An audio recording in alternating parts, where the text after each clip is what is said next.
Hello, everyone. Let's talk a little bit about the benefits and limitations of Facebook and Google. So, Jim, it was actually Google search, not Google Plus. So, actually, we are not comparing two social platforms. We are comparing a search engine versus a social platform to understand what the user mood is and what for which goals each of these media are appropriate.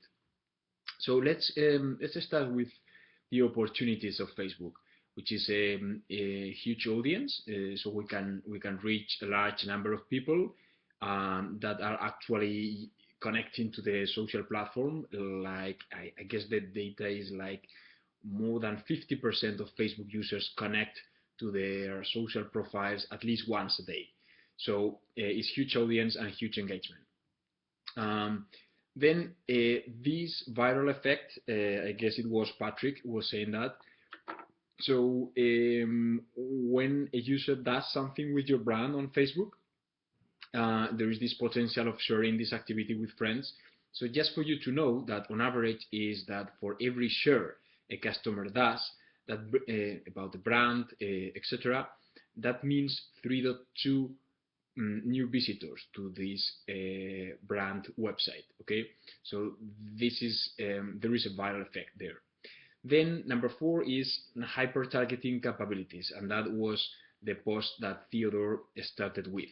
So we can use here not only socio-demographic data, but also data about their interests and preferences of users.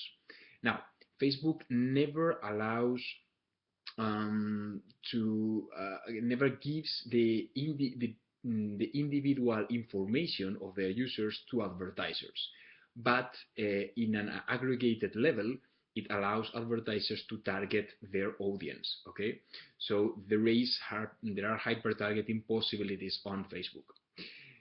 Number five is to better understand customer insights. I mean, who is following your brand on Facebook? What are their socio-demographic characteristics, their interests, preferences, etc.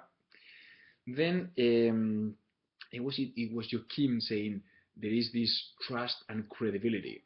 So it's not just that people share content about your brand with other friends, which leads to the viral effect, but also that when you receive this message from a trusted friend, it's more credible and more reliable than if you receive that from a brand that is trying to sell you something. Okay, so the benefit of the virality of receiving messages from a friend is trust and credibility, and it's very good for SEO. So remember, in SEO there is this on-page SEO, the off-page SEO. So for the off-page SEO, the engagement in social media is key. Okay, so whatever we do in terms of engaging our users on Facebook, as far as we connect our homepage with our Facebook profile and vice versa, that will be beneficial in terms of SEO. Now, what are the main limitations of Facebook as a platform? Number one, as you very well said, it was Mohammed. Um, People are in a social mood. They are not in a purchasing mood. Okay, so in general, I agree with you. It's more for building awareness. It's more for establishing an emotional bond between the user and the brand, more than trying to convert to sales, which is also possible. But since users are not necessarily searching for something to buy, if it's an impulse purchase or a promotion or something unique, then yeah, it's possible to foster this trial and awareness about the new product and so on, but not as a regular e-commerce channel, I would say. Now, people have developed a certain banner blindness. Okay, so here we need to use content, branded content as a form of advertising. But using this branded content is not enough, and I guess it was Antonio, you made a very good point that the algorithm of Facebook is changing, and the organic reach that we can get as brands when we post something is decreasing and decreasing in favor of the paid advertising. So we are going to We will go deeper into this in our next thread, but this is a very important point that Antonio has brought. And finally, there are increasing concerns in terms of privacy that we need to make very clear when users are accepting an application or something that we offer on Facebook.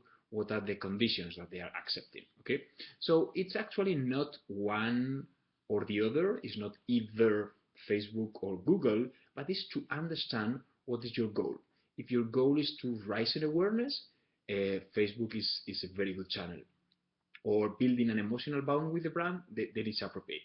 If your goal is directly trying to foster conversions to sales, then Google search is a much better channel. But they both complement each other. Like, for example, Facebook helps to raise awareness so that people go and search for your products or brand on Google. And also, as I said, whatever we do in terms of generating engagement with users is very good for SEO as well. So the purpose here is to understand for which goal each of these channels is appropriate and how they connect together.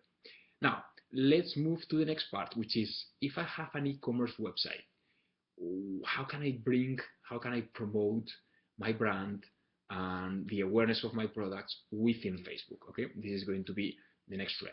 Let's go for it.